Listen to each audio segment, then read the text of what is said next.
What up mga buddy? Ngayon nga pala natin tayo sa farm. Ito yung nabili kong farm. Itong farm na to is nabili ko kay Alice ko dahil siya ay pumunta ng ibang bansa, tumakas sa Pilipinas, binenta sa akin tong farm na to. Kaya sa akin na tong farm na to. Bili ko dito is mga 5.2, hindi ako nagkakamali. Yung GTR na restore natin ng isang video, binenta ko yun ng 4.5 million eh. May bumili nan. Tapos nakaipon-ipon naman tayo sa mechanic shop natin. Tapos nakaipon na rin naman ako dito sa farm na to eh. Nakaipon ako para ang ating panggamit. Balak ko nga pala ngayon mag-restore ng kotse para magamit natin sa farm na to. Malapit lang naman dito yung junkyard eh. Kaya gusto ko mag-restore pag may pera ko, kaya ko. Kaya tara, punta tayo sa junkyard. Bale, ayun lang yung junkyard do. Tingin niya, kita naman eh, no? Fast forward na lang natin ulit.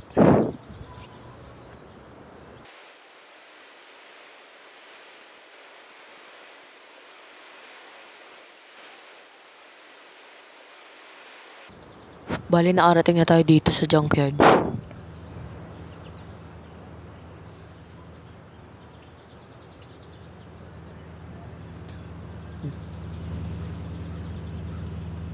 Ito yung junkyard. Ayun lang yung farm ko.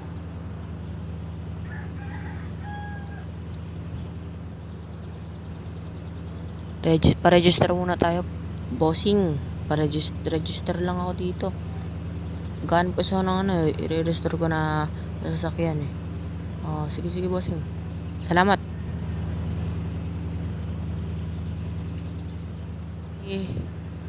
Nakapag-register na tayo.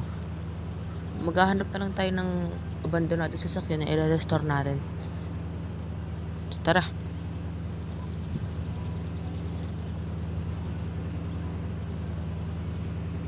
Bali dito, ewan ko ba kung ano eh. Tingnan nyo.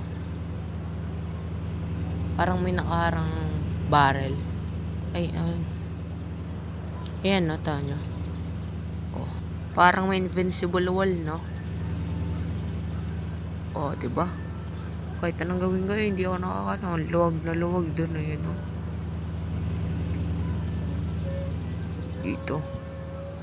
Dito naman eh, no?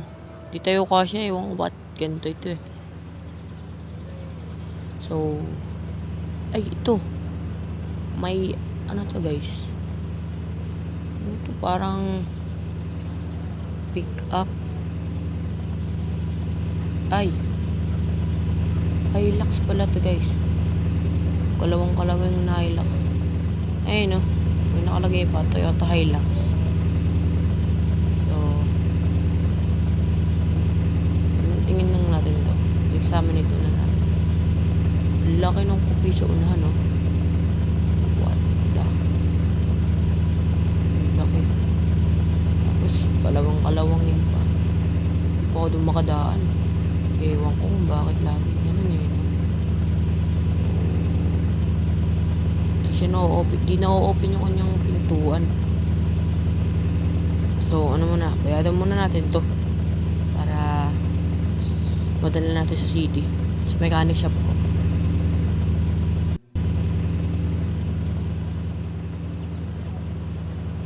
Dito sa registry tayo magbabayad. Bossing, bilhin ko rin Hilux dun, bossing, yung kalawangin. Yan ba, bossing? Oo, pwede naman. Kaso 30,000 yun. Pwede. Bossing, na lang? 25 na lang, bossing. Hindi, bossing. 27, pwede naman. Sige, bossing. 27. Deal na yan, sige, bossing, deal. Okay, kunin ko na yun, bossing, sige, bossing. Kunin mo na. Salamat. Sige, bossing. Salamat din.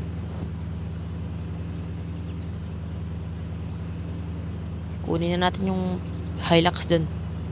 Dali na natin sa city sa aking sariling mechanic shop. Bali nakasarado yun eh. Dahil doon, nagbabantoy ako ng farm ko. Eh wala namang travel.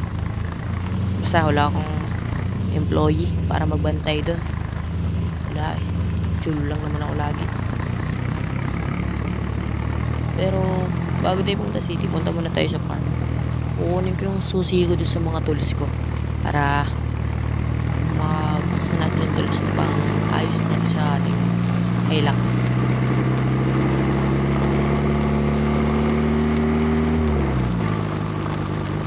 Ito yung ating ito yung bahay. Ano nga tawag dito? Yan o.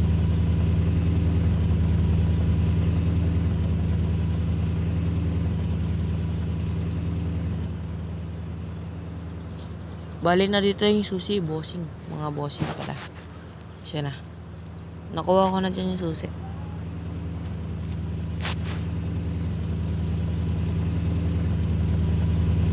Sakay na tayo dito. Nakaka-off ng tambot ko.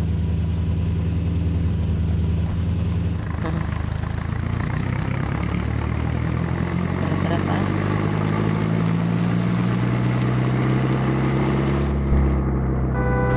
Aba. Gaga. Gunggong! Barinig kita sa mukha! Gusto mo patayin kita? Joke lang. Cute. So, yan na. Ay, ito yung napipikon. Pero tara na. Ayos na tayo dito.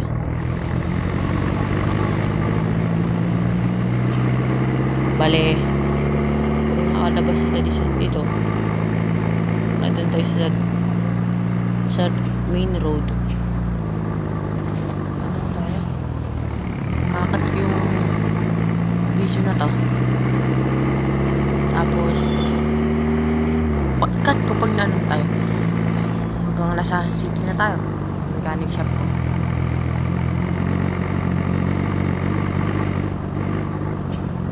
Speed. Yun na.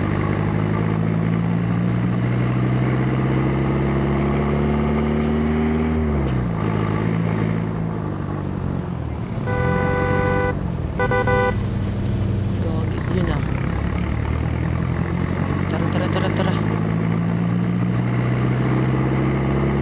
Meron kami dito eh. May lasing na driver dito eh. Ayun. Kita nyo yun. Lasing na driver yun.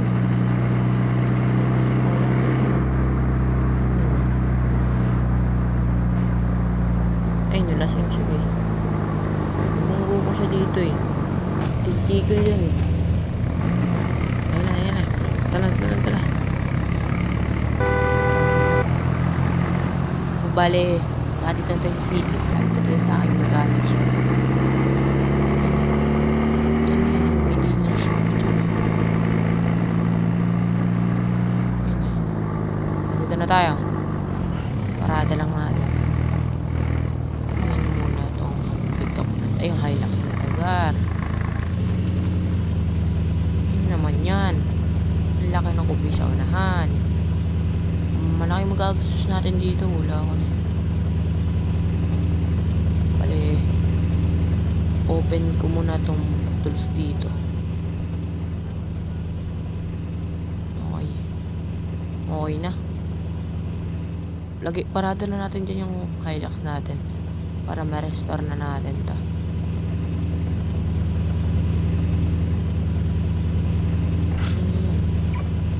Nalakap pa guys. Toyota ko.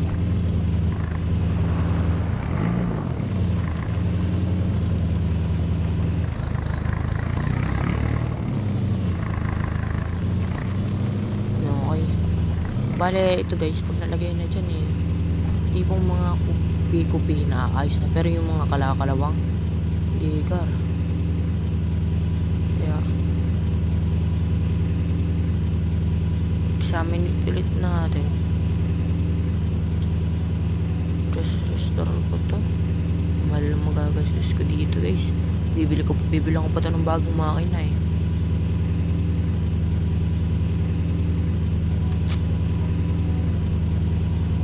Okay. Balitaan ko kayo pag na-repair ko na to or na-restore. Sige, bossing. Balikan ko kayo pag restore na. Stretching muna.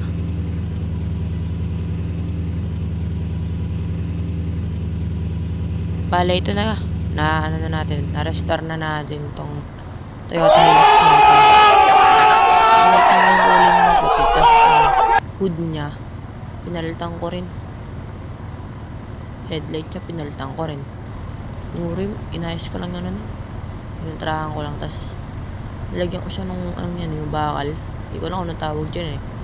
Yung bakal na yan. Ang ganda ng Toyota Hilux. Yung top ko kanya sa baba, binigyan ko din ng bago, tapos yung sa taas. Ito yung loob niya eh. Ingatan yung loob. Di gaano maganda yung loob niya, pero okay din naman. Bale, ang nagastos sa atin dito is mga iba to sa kesa doon sa Nissan GT-R. Mas mahal to. Ang gastos ko dito yung mga 1 million eh. Oo, 1 million talaga siya. Kaya pag bebenta ko to dahil mahal din eh. Pag nabenta ko to, pero hindi ko na ito bebenta, gagamitin ko lang ito muna. Kasi pag binenta ko to, makakabili tayo ng bagong mechanic shop. Ayos din. Tapos ride ko na muna ito. Okay. Okay, mabilis ito yung sa 157.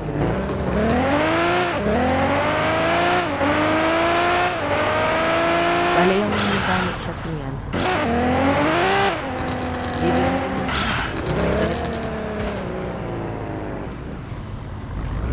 Yung mechanic shop na yun, tsaka yung car wash na yan. Darating ang araw, mabibili din natin yan.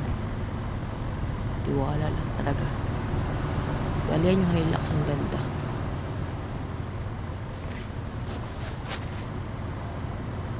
Mga astig niya, mga lodi oh. Ganda. Picture dyan oh.